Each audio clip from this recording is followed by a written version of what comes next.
going to be okay, there you go. So Ayurveda for women's health. I'm not gonna introduce myself. I think you already know. I haven't. The only thing I'll do is just through the years I've encountered just basically the integration of many divisions in medicine. Not only there is somebody coming into the room. Do I admit it? Yeah, yeah, I did. Yeah, So I'll take care of that later. yeah, But that's your okay. screen Yeah, is I not saw visible it. yet. That's okay. Thank you. Your screen is also not visible. It says loading, so I just want you to check that out. Perfect. Thank you. Yeah. So we're going to be then talking about a little bit of Ayurveda, and sometimes here and there I will drop a couple of things regarding to other modalities. One of the biggest things out there is going to be the health of women because we go through different stages. A lot of patients or clients are coming to us not only with the main thing is going to be, for example, dysregulation of the menstrual cycle, infertility, the premenopause, the menopause process, and of course the postmenopausal process, and also the prenatal as well, management of prenatals and postnatal, which is in our country in United States at this moment is a very big problem out there because usually women most of the time, and this is not me, please attacking any variant of medicine out there. Is just the amount of women that they are on contraceptive pills or taking a lot of hormonal supplement therapy, which I'm not against that because it's a combination of everything. But if we educate our community in terms of taking care and preventing these problems of emerging, that would be amazing. And I think in the years that we've been practicing is the main thing, education in the community and learning what the female reproductive system is all about. So then I will start by doing this slide that it really got my attention the first time I saw it. And it's a little bit of a quote saying that within a female lies the miracle of creation. We are a sacred vessel of life where a woman embraces the divine essence of motherhood and she's the nurturing life with her in every beat. And I think this Sorry is to interrupt, fascinating. Leda, but your Yes. screen is yet not visible to Oh, it's us. not visible. Hold on a sec. No, no. I just want you to. Hold on. Let me see what happened.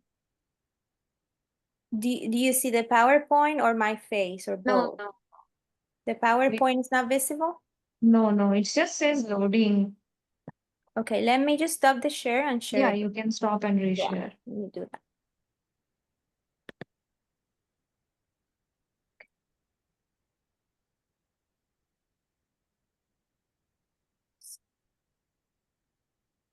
There you go. Do you see There you now? go. Yeah. Okay, let Yes. me see, because maybe it was the slideshow. Let me see. Do you see now or not? No, it goes again. It Oh, disappeared. okay, then it's the slideshow. Okay, let me just, sorry about that. It's the slideshow thing for some reason in my computer is not decided not to work today.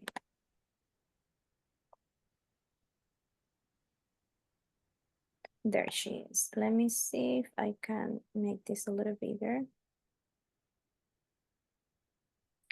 Yeah, I think it's probably the slideshow because I have it on Google Slides and sometimes it's not.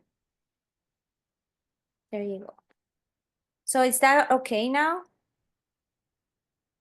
It's okay. We can see the slides. It's Okay. not full screen, but that's okay. Yeah, is I press the slideshow.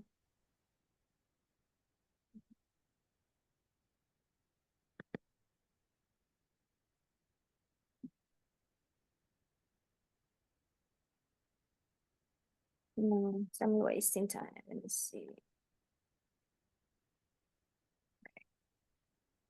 Come back to non-seen again, right? Do you see it or not?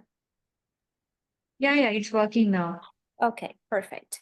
So then basically for that is that particular line or quote, for the process of learning, of educating women out there, we need to embrace since the beginning of our lives to the fact that women are seen as sacred bases of life because we are the one carrying all the babies and of course all the process of transformation through the life of every person. So basically, it's considered symbols of purity, and it's important to understand that all of the fluctuations that we have since we start at the beginning of life until we ended up in the beginning of the life cycle. So this is something I got, and then it caught my attention, and this is kind of like probably from 2023. The NIH estimated annual prevalence rate for the reported presence of gynecological conditions in the US. It's going to be about of 1,000 women, 97.1 of those amount of women, they are somehow in some gynecological condition. And it could be amenorrhea, it could be dysmenorrhea, it could be infertility. And I think that is a very high number in order to for us to just basically cope with our daily lives or situations in houses, work, etc., and balance the life. So I just wanted to share that with you. So basically, this is a generality of what the reproductive system in the female is. These are all the structures. I put them in there. We start from it's a little complex. Our process is a little complex. And the general functions is basically we have the possibility in the reproductive system to create the egg cell on the ovaries through a very complex process in where a lot of hormones play a role in there. And we're going to touch bases a little bit in a couple of slides that follow. And then because this is the essentials for reproduction, egg fertilization, implantation, and pregnancy, and the production of female sex hormones to maintain the normal reproductive cycle in order for us to attain an overall health of the body. So then like we have other structures that the main ones are listed in there, and we have other adjacent structures that kind of help a little bit in the lubrication and in the functions of transformation from the first phase of menstruation through the last phase of menstruation and coming back in a cycle, which might last between 28 to 32 days normally. So this is just a generality. So the next slide is something quoting in Ayurveda. When the body is combined with the sense organ, the mind and the soul, then big life happens. And the reason I quote this for us is just like, and I know this is not a generality of Ayurvedic class, but it's coming back to the reminder of the interaction of the 5 elements that converge 2 of them each to form the 3 doshas, right?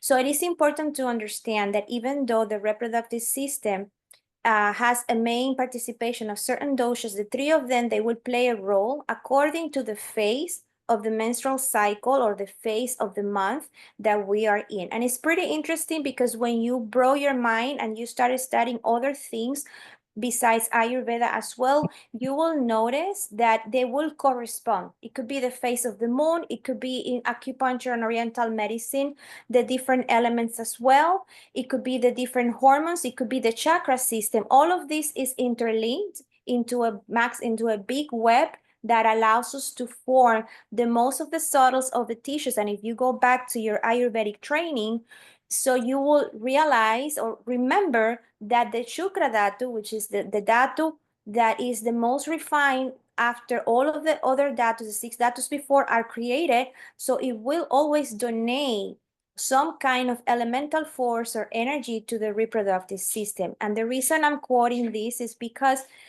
not only at the physical level, but also at the mind level, is super important to maintain and to understand our feminine part of it in order to regulate all the balances and functions in the body to have this depending a successful pregnancy, a successful post-pregnancy, and entering the process of menopause in a good way that in fact basically allows us to go through the process as smooth as possible. So that's the reason I brought this quote in here. So the next slide, we're gonna talk a little bit about what is the menstrual cycle. I'm talking about women's health. For me, in the experience, a little bit of experience that I have through the years and talking to other colleagues, and we would when do discussions and things, we just figure it out and always ended up in the main purpose of having a healthy women reproductive cycle. Hold on a second. Just leave it, please. Thank you. So having a having a healthy relationship with our reproductive system is understand what is the menstrual cycle and the different hormones and energies that participate throughout the menstrual cycle. And when you start working with your clients or patients, and you come and the patient comes with any particular situation, it could be an amenorrhea, it could be a dysmenorrhea, it could be an infertility because it's not able to conceive, it could be a perimenopausal or an early menopausal syndrome, or it could be someone that her uterus on a hysterectomy is being removed when they were 34, and they were kind of like surgical force going into a premenstrual or a menstrual cycle, I'm sorry, a menopausal cycle earlier than it was supposed to be. Everything comes down to the fact of how healthy is your menstrual cycle? How much do women know about the menstrual cycle? What is considered normal in the menstrual cycle? So in Ayurveda, the menstrual cycle is a cycle. It's called a Ritu Chakra, Ritu Chariot as well, which is a cycle of menstruation. It could go from 28 days to 32 days. It depends of if there is a predominance of vata in the woman, if there is a predominance of pitta in the woman, or if it's a predominance of kapha in the woman. Or it also depends of the conditions that this person lives. But usually always between 28 around and 32 days is considered normal. So then the menstrual health is the window for our basically overall well-being and actually state of mind, a healthy state of mind, because as the physiological part of it, that it has hormones involved, that it has changes involved at the physiological level, it also has a great and amazing mental and emotional component. So the goal is not to suppress, the goal is not to control, the goal is understand the symptoms. See what the symptoms are telling us. Let's say if the cycle instead of 28 days lasts 25 days, or if the cycle instead of 32 days is every 35 to 40 days, or maybe if the woman comes and say, oh, I see my menstruation every 3 months. So all of these for people is considered normal because for them is the norm. But for us that we are healthcare practitioners, we need to know that this symptom is speaking to me about some kind of imbalance that is at the level of that reproductive system that is actually interfering at overall level in the actual physiological, mental, and emotional bodies. So the menstrual cycle, it will influence everything from the mind, from the emotions, from the living, from the work, from the study. If I go to school, if I'm stressed, it influences everything. For me, the more I study this part of women health, I realize how important it is to understand and to balance this part of ourselves. Starting with ourselves, starting with my own self, you observe yourself to see, and everything starts with us. I think in our type of medicine, if we want to assist in helping humanity in getting better or understand the cycles of life that we're going through, it has to start with ourselves as well. So the next slide is we're gonna talk about, oh my God, what is normal? So I don't know, and I mean, if we were in life, I usually when I do these things in life, I ask people, what is normal for you? So women come and say, no, I have pain before the cycle, but that's okay. I've been having pain since I'm 13 and now I'm 35. So for them, having pain in the cycle, having breast extension in the cycle, having or before, during, and after, having migraines, having mood swings, having irritability, having cravings, for them is normal. So according to the classical text of on Ayurveda, a healthy cycle is actually following those characteristics that they're there. So basically is free of everything, free of pain, free of irritability, free of smell and foul odors, is basically free of bloating. All of these symptoms are not supposed to be there. So imagine, and pause for a second, how many people you know, including ourselves, and this is an analysis that I also do on myself. Oh my God, no, I have constipation. I have thirst. I have mood swings, I have heat, I have coldness in my body. So technically, the menstrual cycle is a detoxification process that we have to be very grateful and blessed that we have it every month for many, many countless of reasons out there, in where we are allowing ourselves to basically purify our body for the next cycle to come. So this is an information that I always tell my patients when I'm working with them in terms of women health. What is that you consider normal? So for me to have a basically a standard point or a baseline where I wanted to go, what do I want to attain in the treatment? So most menstrual issues are related to a dysfunction of Vata dosha, which I remember many years ago in my Ayurvedic classes. That's the bad boy. So Vata is always the bad boy. And it's funny because that's one of my main constitutions, the Vata. If you notice, I try to speak fast and then I'll pause and I'm like, whoa, and then I come back and then it's always trying to rearrange itself. So most of the dysfunctions in the menstrual cycle are because of my bad boy. So usually from the Apanavayu, which is the actual subdosha that lives on the area of the lower jaw, of the part of the lower body of the pelvis, and basically is the one that coordinates. Okay, Apanavayu coordinates. When is FSH going to be released? When is LH going to be released? When is ovulation going to happen? How I'm going to direct the blood down? How is the ovum going to get released through the reproductive system? So this is all Vata. So he is the orchestrator. Apanavayu is the orchestrator. So if that is dearranged, most of the time the dearrangement or the imbalance starts on Vata dosha, which is specifically Apanavayu. So basically, after that follows, of course, Pitta and Kapha with the transformation and all the secretions that they're there become imbalanced. So that's what I wanted to appoint in a normal cycle. These are the characteristics. And basically, the bad boy usually, I'm not saying all the time, is going to start with the Apanavayu. If I'm going too fast, please let me know because I tend to speak really fast. And if there is something that you would like to ask a question or interrupt, feel free. It's okay because sometimes, as I say, I tend to speak very fast. So this is a very big subject and there is so much information and I piled as much as I could in here. So what can we do? I mean, I'm talking about, okay, well, yeah, my menstrual cycle is not normal. What can I suggest, generally speaking, right? Because at least I am in Miami, which is a very peculiar city in where we have people from everywhere, right? So we have people from all kind of countries in here. So we have to stop and see the cultural influences of the person, the socioeconomical status of the person. So the first thing that I'm basically telling the patient or the client, let us recognize that there is something going on, a situation, I don't like to call it problem. There is a situation that it needs to be corrected. Let's find out what it is.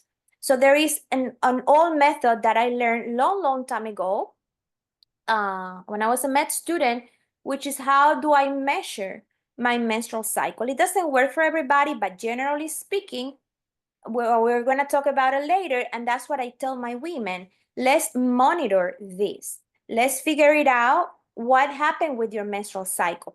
Do you have a big proliferative phase? Do you have a big luteal phase? Do you have a surge in ovulation or you don't have enough energy to do the surge in ovulation? And we're going to go ahead quickly and talk about it.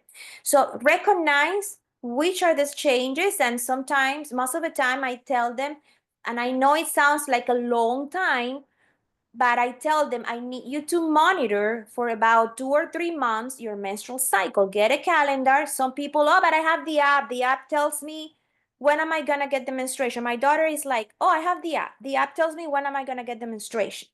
I got it. I mean, and I love technology and I love this world. But let's go back a little bit to the old school calendar in where I mark the first date of menstruation and I'm counting exactly. I mean, the app will help how many days I had the menses or the bleeding.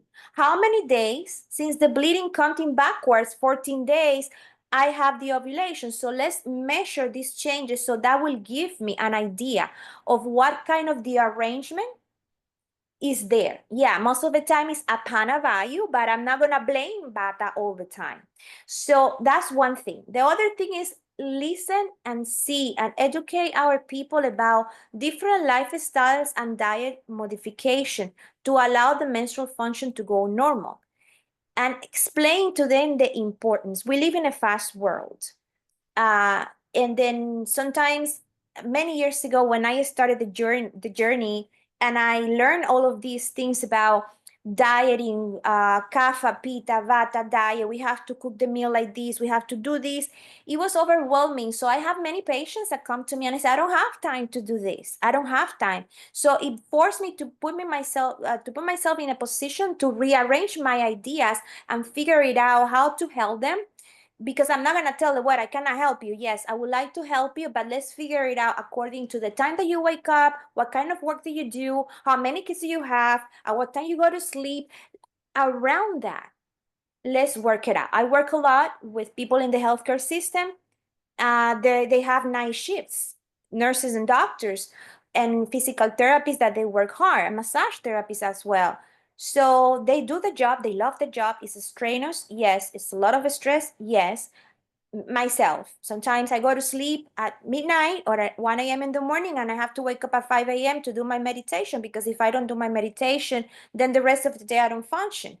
So we have to start learning according to the place that we live, the situation and the environment that we live, what kind of arrangements or situations I can just suggest to in order to start balancing this the most natural way.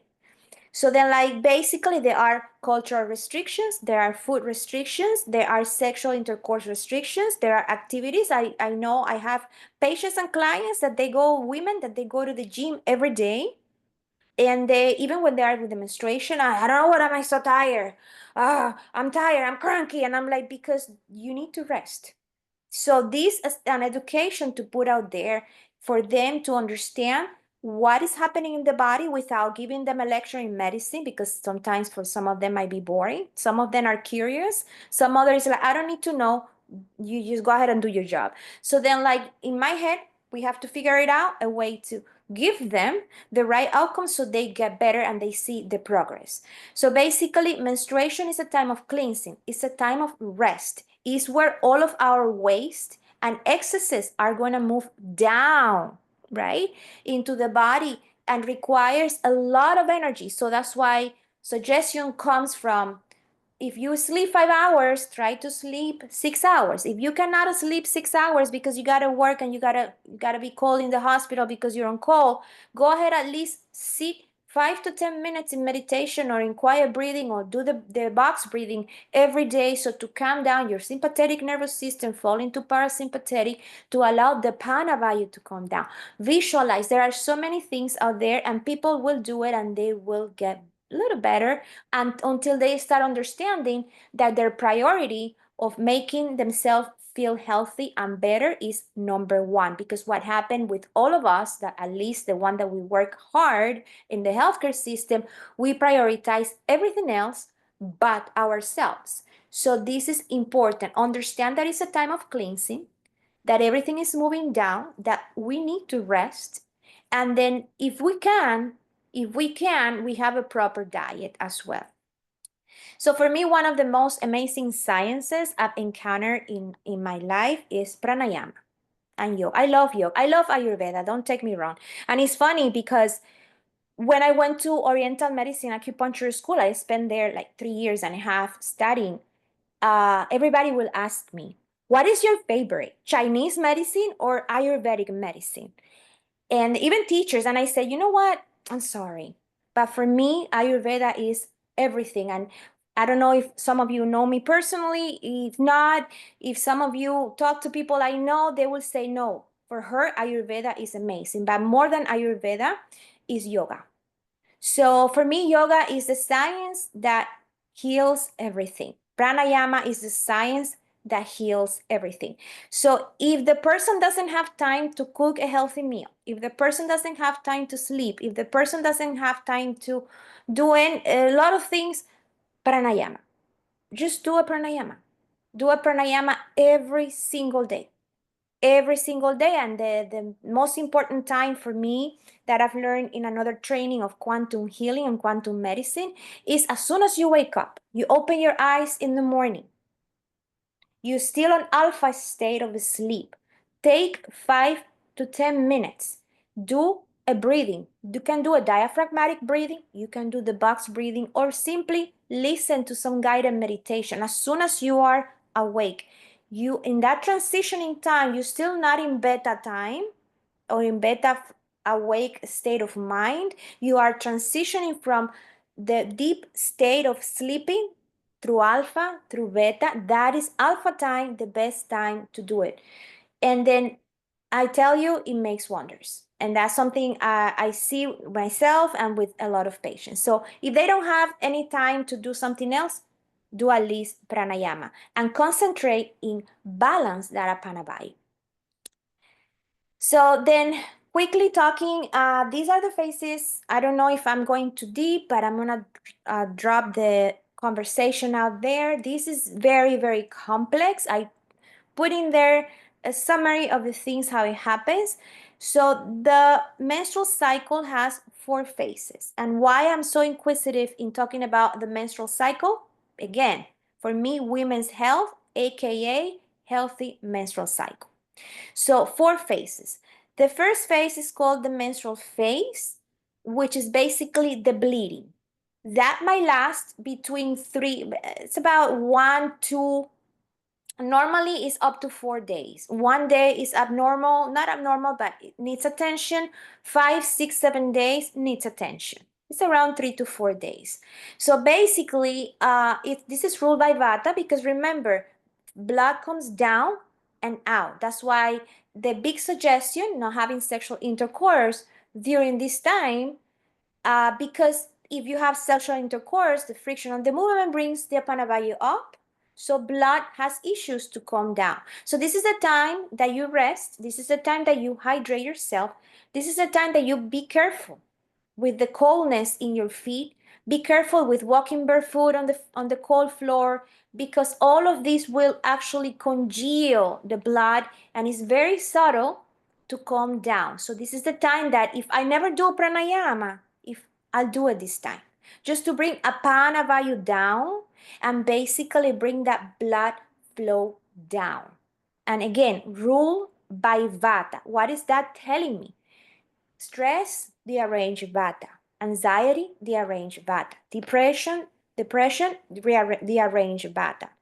Anything that is emotional, integrated, makes a little joke in vata. So this is the time that you have or you're supposed to be most relaxed, which is not happening most of the time because this is the time that we're running. Okay, I change, I go to work and I keep my life going. So that's first phase from one, and all the hormones that regulate the reproductive system menstrual cycle goes down. No hormones. That's why people feel tired, sluggish. There is no FSH. I mean, there is, but everything is down. And all of the hormones are down, all of them. So the following, after the bleeding stop, it comes the phase that is called follicular phase because the actual ovarian follicle grows to nurture the ovum, right? And allow this ovum to be actually giving a lot of nutrition ready for the fecundation when the sperm comes. I always say that the reproductive system, the menstrual cycle, is the most hopeful of all the processes I've known in my life because every month that ovum is expecting a sperm to come and fecundate, and it doesn't happen. Thanks God. If not, we would be pregnant forever. But then what happened in this follicular phase, the whole reproductive system, the whole ovary inside, and the whole the layers of the uterine wall will grow in order to nurture the ovum ready for fecundation and then subsequent implantation. This is driven by my friend kapha because it's growing, growing, growing. So any kind of situation that derange kapha, most of the time it could be, usually kapha is deranged by an excess, not most likely by a deficiency, but it could happen on certain particular diseases related with the immune system as well. So this is the time that the hormone, follicular stimulating hormone of, or FSH, increases. And for those that they're a little bit more curious, if you like Chinese medicine, this is the time of yin. Yin and kapha is basically the same. It's related with heaviness. It's related with growth. It's related with compacting everything together, creating like a little bed, like a little house to receive that future baby. So my biggest hormone in here is called estrogen. So then that is a watch out, because what happens during menopause, if we have the time, we'll talk about it at the end. What happens is at the end of our reproductive cycle, getting ready to menopause, estrogen levels drop. So the estrogenic phase, the follicular phase, the Kaphic phase becomes shorter. And that will be the first symptom that you look when you do this calendar thing that I told you to measure and monitor the menstrual cycle for about 2 or 3 months. This is the one that is telling you the shorten of phase that the woman is entering in perimenopause and possible early menopause. That needs to be addressed because there is a timing for menopause to come. Not because I'm 42, meaning that is I'm going already menopause and that's normal. No, there is something off in there, and we have to try to extend as much as we can as practitioners to get to the right age according to the first time or the first menarche, the first time that they had the menstruation. So following that phase is come the ovulatory phase. The ovulatory phase happens in 24 hours. It's one day. You got one day to get pregnant. That's all. It's that particular day. Nevertheless, the sperm lives inside of us for about 72 hours, meaning 3 days. So in those 3 days, when you're preparing someone to get pregnant, you need to understand this, and they need to measure. That's why it's so important to measure the longevity, the length of the menstrual cycle. So that particular day that the woman ovulates and that follicle that you see in that picture breaks and the ovum goes out and goes down to the fallopian tube where fecundation occurs, that particular day, our basal temperature increases 1 degree. How do you measure this? You measure as soon as you wake up, you put a thermometer, and then the thermometer in the vaginal orifice, it will increase 1 degree. Of course, you have measured this before to know what is your basal temperature. Basal temperature means the temperature as soon as you wake up. You're not doing anything. You're not going to the bathroom. You're not thinking. As soon as you wake up, grab that thermometer. If you know already that you are around the ovulatory day, measure that temperature and boom, that is the day that ovulation occurs. And then you can call your husband or your partner or whatever and do the things that I'm not going to talk because they're inappropriate in here. So that is ovulatory phase, and hopefully, boom, you get pregnant. That is one side of being pregnant, and that's another lecture. That's another whole new world. This is sponsored by my dear Pita. To my dear Pita friends, Pita is about what? Fire and transformation. So everything in that 24 hours get transformed. And if you have the chance to go to YouTube University, I call it YouTube University because everything is there, and you look for how the cell is divided in cell when it's inside, when it's fecundated, is the most beautiful thing that you can ever see.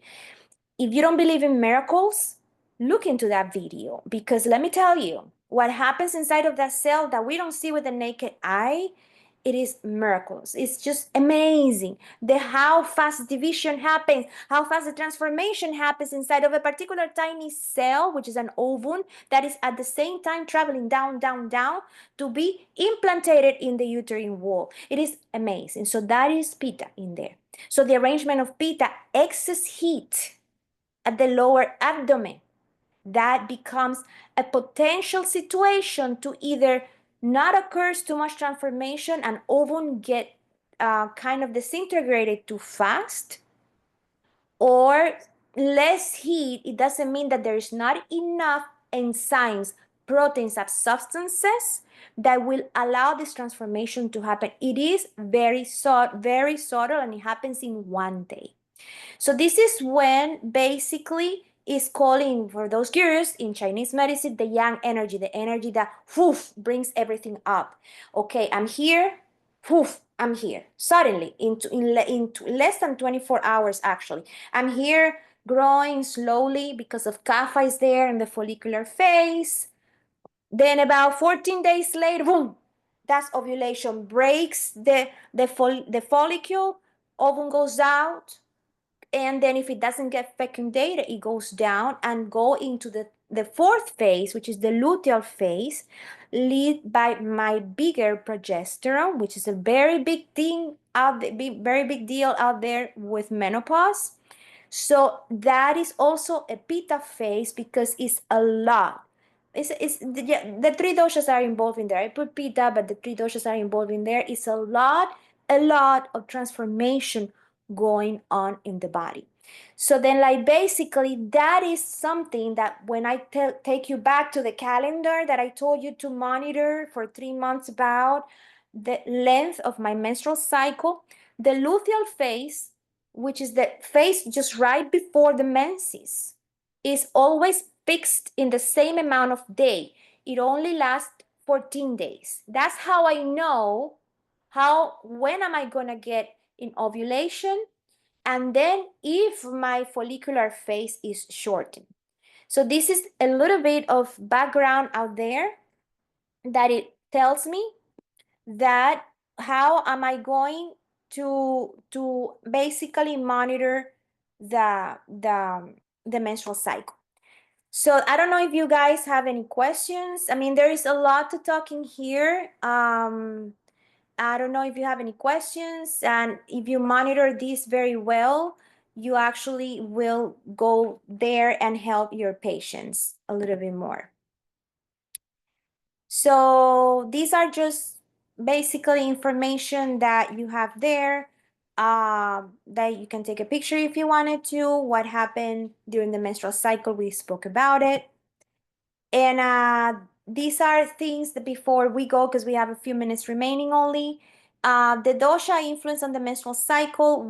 How do I know which dosha is kind of like acting a little out of whack? So we have, if the menstrual cycle is scant or irregular, or the flow is absent, such as in amenorrhea, so that's actually most of the time related with vata.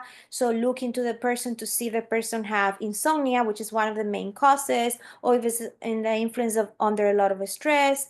And then if it's pitta, the person is going to have like a burning sensation on the whole area of the reproductive system. They're going to have sudden mood changes, and then also it's going to have a heavy flow, and a flow that is that you ask them for the blood, and the blood is thin and bright red. And kapha basically is a person that has a lot of secretion, a lot of leukorrhea, and a lot of bloating. The person is going to feel sluggish all around the menstrual cycle. So Ayurveda will describe, this is just generality, and we've talked about it, the impact of the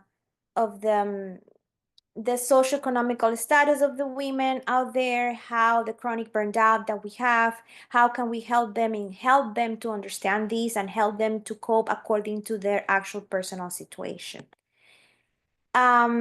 These are a generality also of herbs that we have here that it will help depending on which vata is the range, what is the predominant kind of symptom that the person comes. And one of the main out there is ashwagandha, that a lot of people are taking because they give them just good sleep. And then you need to actually watch out that, and also the focus on the Rasayana therapies if you're familiar with it.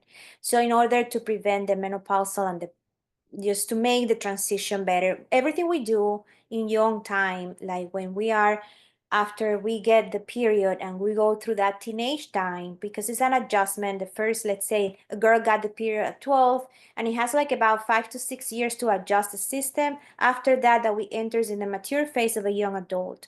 Throughout about we're 35, we're working on actually get a good menopause. And it sounds a little tedious, but it's the best thing, learning and teaching these people just to educate themselves in what I could eat, good lifestyle, etc.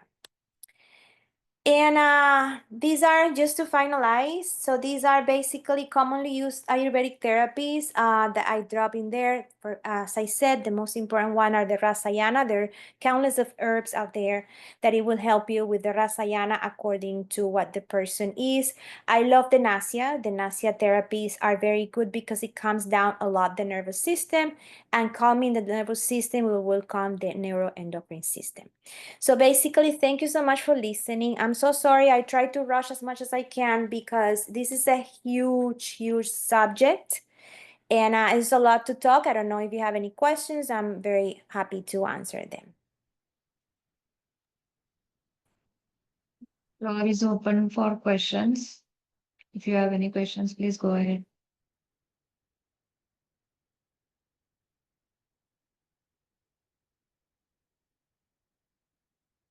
Dr. Leda, it was a great presentation, and I know there Thank is so you. much to talk about, but we have a Yeah. limited time, and I really appreciate that you tried to present almost every aspect of Rajaswala Paricharya, which is really very important. Anyone, any question? This is your chance to ask Yeah, I'm now. sorry. I know it's a lot of information. There's a lot to say, a lot. And this is just a scratching the surface. Feel free to ask any questions. Don't feel that any question is just not a good question. And then but thank you so much. Yeah, it's a big, big subject. Yeah, it is. It's beautiful too. Thank you, Dr. Lidma. So I have a question about. I also work with women with perimenopause and menopausal symptoms through yoga, and I see a lot of teenagers also having issues with menstruation.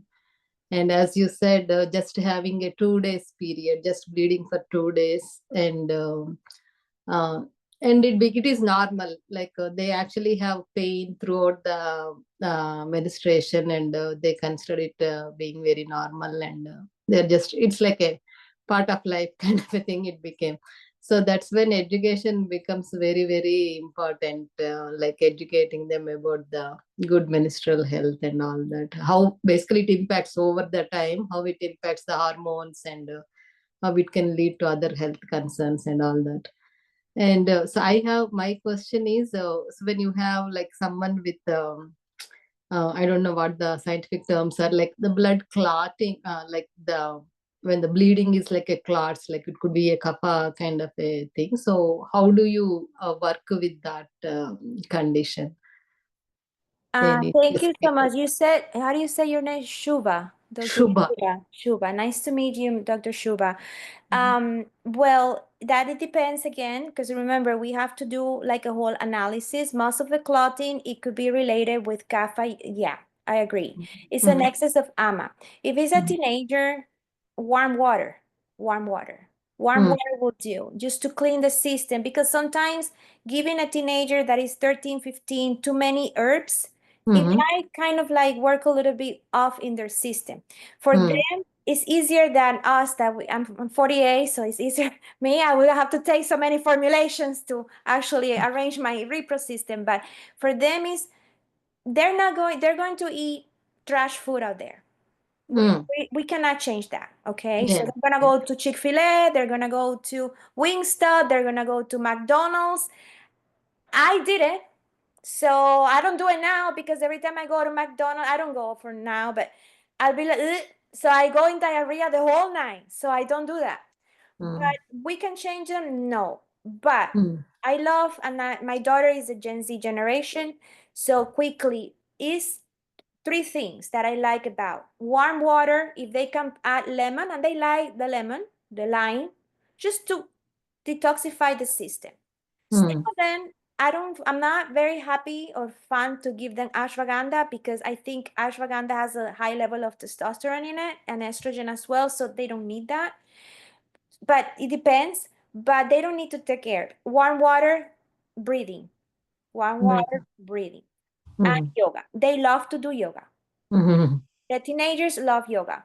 They're actually very challenging. They tell me, look, I do the headstand and you don't. And I'm like, well, thank you for that. So warm water and then meditation and yoga. And of course, address because they're going to keep eating the trash food. They're not going to change that unless they start learning that going to the gym, eating healthy is good. And remember, they don't do what we say, they do what the other peers say. So one peer, one student, one kid that changes, the other will follow. It's a lot of education. They're very receptive and quickly, because I know we are limited in time. I had the opportunity to do a lecture about a few months ago and 3 months ago in my daughter's school to the seniors.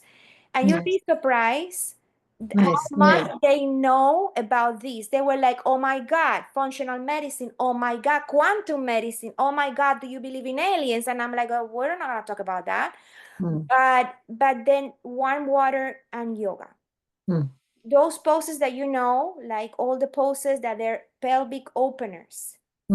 Because the only thing these kids have is called stress, the disease of the 21st century. That's my suggestion. Of course, you can analyze them because some of them they might have conditions underneath that could be addressed. Yeah. And I Yeah. know we are Ayurvedic practitioners, but sometimes massage helps a lot. Like when you do the Abhyangas and the Shirodhara, they love it. So the massage will allow you to flow the prana and then arrange the abdominal massage with the castor oil, and they love that. So these are my for them. Because other things are for me a little bit aggressive. Some of them you might refer to acupuncturists, so they're not fine. They're not very fan of needles, but you can negotiate with them. They would say, "Let me find," or learn acupressure, and there are a lot of points that helps them with actually releasing that blood clot. Because they remember at the beginning they're self-regulating the menstrual cycle. It takes about 5 to 6 years. Let's say the girl is 12, by the time she's 18, then now she becomes a mature adult. Cool. Great. Thank you, Dr. Lina. Anyone?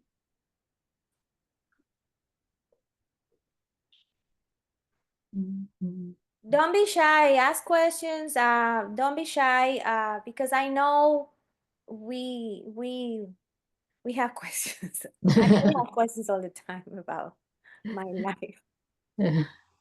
Yeah. So no, the only thing I can tell you is just be mindful of the cycle. And I always say that, be mindful of the cycle. Don't be scared. I mean, I don't have time, but if I tell you a lot of stories, I've worked with people that they're being diagnosed with a fibroma or a myoma on the uterus, and it's gone. Might not completely, but reduced.